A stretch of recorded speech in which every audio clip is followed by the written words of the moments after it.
back to my balcony garden where I share another amazing episode about my plants.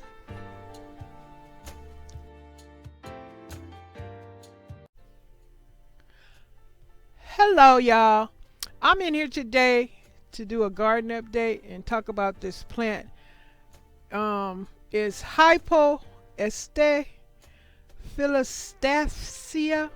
Probably really murdering the name of this plant, but it's also known as a pink polka dot plant or freckle face. What I want to say is I've learned that this is a prolific seed producer. It's very invasive, and also it can get very leggy, and that's why I just found out you got to keep this pink polka dot plant pruned on a regular basis to keep it bushy and to be looking cute, because that's why I got it, because it was a cute, delicate looking pink polka dot plant with beautiful red, green, all different, little speckles and spots in it of pink and green and burgundy, whatever.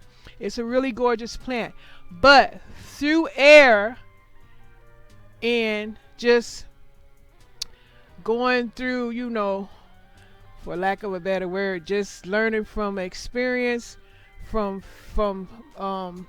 my lack of knowledge about the plant, I learned through experience that I have to prune it, and also that I believe the seeds are being spread to my other container planters by the wind, being blown off of that plant because it has a lot of seeds.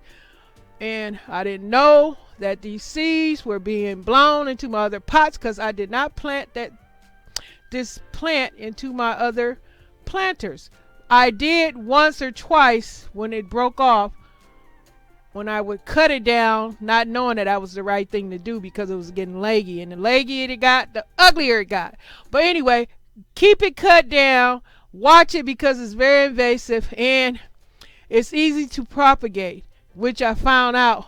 All I did when I did cut it down was I did poke it in a couple of plants, just broke it off and I poked it in and it started to grow. So it's very easy to propagate. It is a beautiful plant. Just keep it pruned on a regular basis. And remember, if you don't want it all over, you see, I'm in a container garden. I do a container garden. If you just have it out there in your yard, that means you're going to have this plant going to be everywhere. You get it? Everywhere. So yeah, it's a beautiful plant. I love it, but I'm glad I'm learning by experience how to take care and do my plants this way. So this is another garden update, sharing some knowledge about the pink polka dot plant that I've learned. You can do your own research, but I want to thank you, welcome you back, and thank you for watching. And any new subscribers, thank you.